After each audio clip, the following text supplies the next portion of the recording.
If you read the news every now and then, you've probably heard of cookies on the internet. But what exactly is a cookie? When cookies were invented, they basically were little documents containing helpful information about you and your preferences. For instance, imagine selecting a certain language for a website you'd visit. You tell the website, "Hey, I'd like to view your website in, say, English." The website would then save that information to a little document, a cookie, on your computer. The next time you'd visit that website, it would be able to read the cookie it saved earlier. That way, the website could remember your language and let you view the website in English without you having to select your language again. Pretty handy, huh? But cookies are not limited to remembering just your language. In fact, a cookie can contain pretty much any kind of information. It can contain the time you visited a website, or it can contain the items you added to your shopping basket. It can even contain all the links you clicked on a certain website, much like leaving a breadcrumb trail on the internet. A cookie can only contain so much text, but apart from its size, the possibilities are endless. What exactly is saved to a cookie is up to the creator of the website you are visiting. Now, contrary to the stuff a cookie can contain, there are limits to who can read your cookies. Imagine you first visit the website we talked about earlier, and you tell that website that your language is English. This is then saved to a cookie on your computer. If you'd visit a different website later, the latter wouldn't be able to read the cookie from the first website. In other words, only the same website that saves information to a cookie can access it.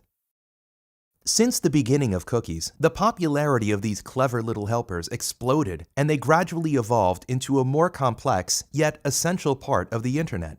During their evolution, the amount of data cookies contain started to grow. At first, they'd contain just a few preferences, like your language and maybe your preferred layout for a website.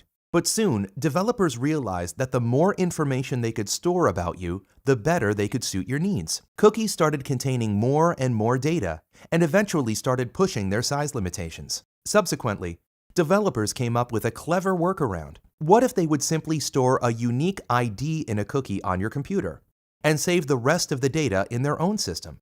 That way, they could save unlimited amounts of data. The cookie would simply serve as an identifier for your computer, much like a dog tag by which the website can recognize you and look up your data in its own system. This was the first leap towards so-called third-party cookies. As mentioned, only the same website that saved data to a cookie can access it later. But one website can actually contain bits of another website. These bits and pieces of other websites, embedded in the website you're visiting, are actually able to access cookies they saved to your computer earlier. Imagine visiting a news website. Apart from news articles, many news websites contain a couple of ads. These ads are in most cases bits of other websites embedded into the news website. Now, the news website you're looking at may not have saved any cookies to your computer and thus know nothing about you. But where do the ads come from? It's not unlikely that the ads on the news website are embedded from the same website as the ads on another website you visited earlier.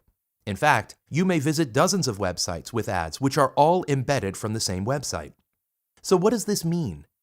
This means that if the website the ads come from has saved a cookie to your computer earlier, it can identify you and save information about you through other websites.